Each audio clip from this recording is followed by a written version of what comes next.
El Khura, it's another network. I asked you, I checked, you are lying. You are allowed to go to Gaza, but you don't go to Gaza. Abu Mazen is not going to Gaza. Nobody is going there because you know the Hamas people will either arrest you or will kill you. So now when we have to actually negotiate with Abu Mazen and pay a price, you need two people to sign the deal today, to sign the check. One is Ania, the Hamas, and second is Abu Mazen. And nobody is going to sign agreement with Hamas. The second most important thing that today, the what's so-called partner, which is Abu Mazen, is not even willing to consider Israel as an entity. Last month there was a convention of Fatah in Bethlehem. The Israeli government have worked very hard to bring delegates to that convention. We gave them permits from Tunis, from Morocco, from all over, because we said, you know, that's the moderate part, we should help them. When they finished the convention, if you read the declarations, it's exactly like the Hamas declaration. Against the Jewish people, we don't recognize the Jewish state, we will continue the struggle against Israel. And that's the moderate part of Abu Mazen and Fatah. That is why I think today we have to be very brave. And you know, as a politician it's hard, because politicians, we need to show that we're on the move, that we're doing, that we're active. And we have to be brave and tell to the public, today there is no solution tomorrow morning. That is true. The best interest of Israel today is not to sign an agreement, because whatever agreement we're going to sign, they're going to breach it in a minute.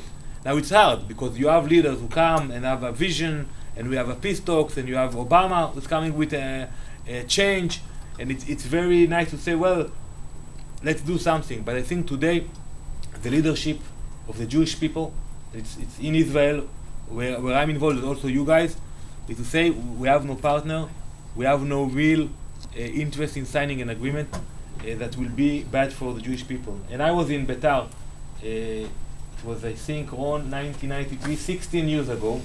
I was outside the White House when Rabin and Shimon Peres signed the Oslo Accord. And then you had a different American president, Clinton, pushing for the accord. It was very nice, everybody were hugging, everybody were happy. The Jewish community was clapping, it was euphoria. And then what happened? We brought Arafat, we signed the accord, we got suicide bombers, instead of getting stabbing, because we got an intifada of bombs and missiles from Gaza on Ashkelon. See what happened in the last 16 years.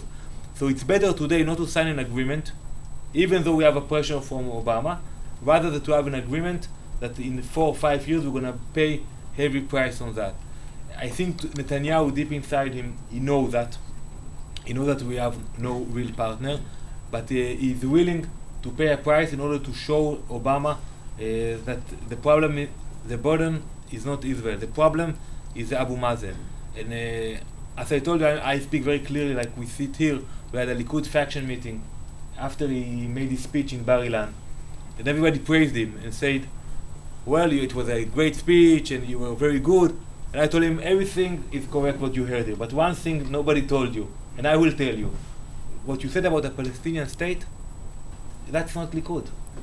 That's not why we were elected. We were elected to serve the interest of the Jewish people, and not because of the pressure now we're going to build a Palestinian state. And you know, people talk about the Palestinian state. All of you have been to Israel, I assume.